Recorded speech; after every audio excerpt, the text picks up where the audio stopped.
Akib official চ্যানেলে আপনাদেরকে স্বাগতম। আজকে আমি আপনাদেরকে একটা ভূতের গল্প শোনাবো। চলেন তো আমরা ভিডিও গল্প স্টার্ট করি। রাত তখন আনুমানিক 10টা।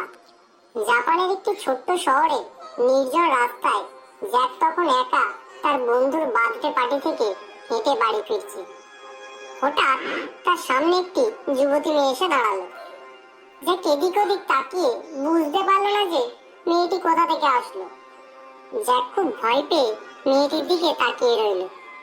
মেয়েটির অর্ধেক মুখ একটি মাস্ক দ্বারা আবৃত ছিল। জ্যাক জিজ্ঞাসা করলো, কে আপনি?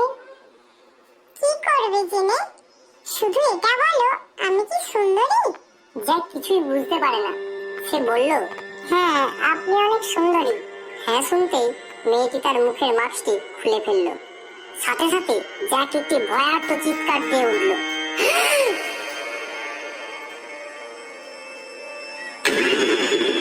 মেয়েটির ঠোঁটের দুই পাশ কান পর্যন্ত কাটা, যেন কোনো ধারালো ছুরি দিয়ে কেউ ইচ্ছা করে কেটে দিয়েছে। এবার বলো, আমি কি এখনো সুন্দরী? জ্যাক পুরোপুরি ঘাবড়ে যায় আর একদম ঘরমাক্ত হয়ে যায়। আমি কি এখনো সুন্দরী? যদি আমি না বলি, এ তো তাহলে আমাকে মেরে ফেলবে। হ্যাঁ বলেছি, হ্যাঁ।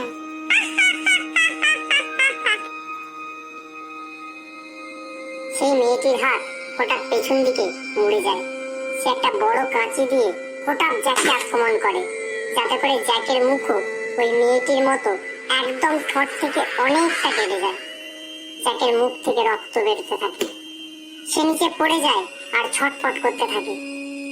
মেয়েটি জোরে জোরে হাসতে থাকে আর হঠাৎ অসুস্থ হয়ে যায়।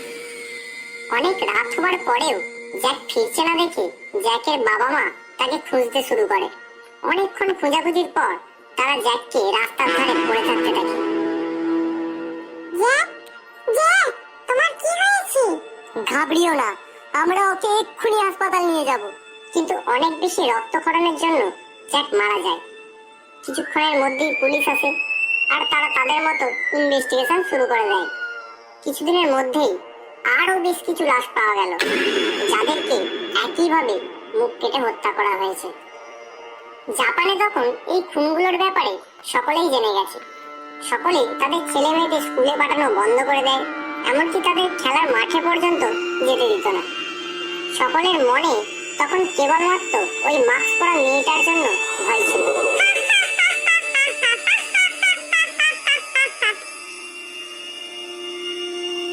পুলিশ বিভিন্ন লোকজনের কাছ থেকে জানতে পারে যে মেয়েটি একটি মাস্ক পরে নির্জন রাস্তায় ঘুরে বেড়ায় এবং অনেকেই তার হাতে একটি ধারালো কাঁচি দেখতে পেয়েছে।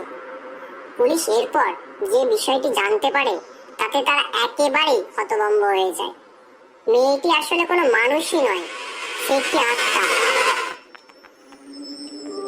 প্রায় 800 থেকে 1200 বছর আগে জাপানের ছোট্ট একটি গ্রামে বসবাস করত কুচিসাকি ওনা নামের একটি মেয়ে।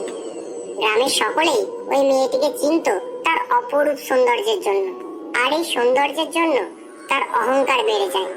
সে গ্রামের সকলকে প্রশ্ন করত, আমাকে কি সুন্দর দেখাচ্ছে? আর সকলেই হ্যাঁ জবাব দিত। আর এই হ্যাঁ শুনতেই কুচিসাকি ওনার খুব ভালো লাগতো। কুচিসাকি ওনার বিয়ে হয় এক যোদ্ধার সাথে। বিয়ের কিছু বছর পর একটা যুদ্ধের জন্য কুচিসাকি ওনার স্বামীকে যেতে হয়েছিল। কুচিসাকি ওনার স্বামী দীর্ঘদিন ধরে যুদ্ধে ব্যস্ত ছিল। প্রথম দিকে সে কুচিসাকির চিঠি পেত, কিন্তু ধীরে ধীরে সেই চিঠি আসাও বন্ধ হয়ে গেল। ওদিকে কুচিসাকি ব্যভিচারের সব সীমা পার করে দিয়েছিল আর অন্য পুরুষদের সাথে সম্পর্ক স্থাপন করেছিল। আর এদিকে তার স্বামী খুব চিন্তিত থাকতো। তাকে তার এক বন্ধু চিঠি লিখে কুচিসাকির সম্বন্ধে সবকিছু জানিয়ে দেয়। না না, তুমি আমার সাথে এটা করতে পারো না, তুমি শুধু আমার।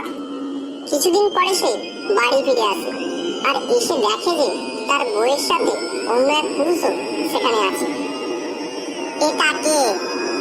আমাদের ঘরে কি করছে? আমি তোমাকে কত বিশ্বাস করতাম।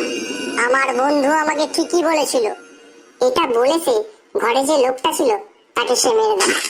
তারপর ধীরে ধীরে সে কুচি শাকের দিকে এগিয়ে যায়। না, কি করছো? আগে এগিয়েও না। আগে যেতে যেতে সে হাতিয়ার বের করে। তোমার নিজের সৌন্দর্য নিয়ে খুব অহংকার, তাই না? দুনিয়ার সব দিকে সুন্দরী মহিলা তুমি। এই নাও।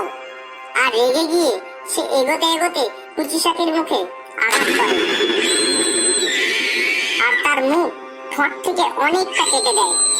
মুখ থেকে রক্ত ঝরতে থাকে আর কুচি শাকিও না কাতরাতে থাকে। আর তার স্বামী তার সামনে একটা আয়না ধরে জিজ্ঞাসা করে, এখনো কি তোমাকে সুন্দর লাগছে? প্রচুর পরিমাণে রক্তক্ষরণের কারণে সেখানে তার মৃত্যু হয়। এখানেই শেষ হতে পারত কুচি শাকিওনার কাহিনী, কিন্তু 1910 সালের দিকে জাপানের নির্জন রাস্তায় দেখা যায় কুচি শাকিওনা। তখন জাপানের লোকজনের কাছে ভয় ও আতঙ্কের এক নাম ছিল কুচি শাকিওনা। তার সাথে কারো দেখা হলে সে একটি প্রশ্ন করত, আমাকে কি সুন্দর দেখাচ্ছে? যদি উত্তর হয় না, তবে কুচি শাকিওনা কোনো কিছু না ভেবেই আপনাকে হত্যা করবে। আর যদি উত্তর হয় হ্যাঁ, তবে কুচি শাকিওনা তার মাস্ক খুলে আবারও প্রশ্ন করবে, এখনো কি আমাকে সুন্দর দেখাচ্ছে? যদি উত্তর হয় না, তবে কুচি শাকিওনা আপনাকে হত্যা করবে। আর যদি উত্তর হয় হ্যাঁ, তবে কুচি শাকিওনা ধারালো কাঁচি দিয়ে ঠিক তার মতো করে ঠোঁটের দুই পাশ কেটে দিবে, যার ফলে প্রচুর রক্তক্ষরণে মৃত্যু হবে।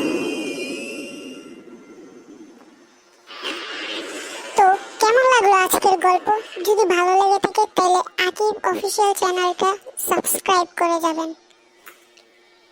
Thanks for watching.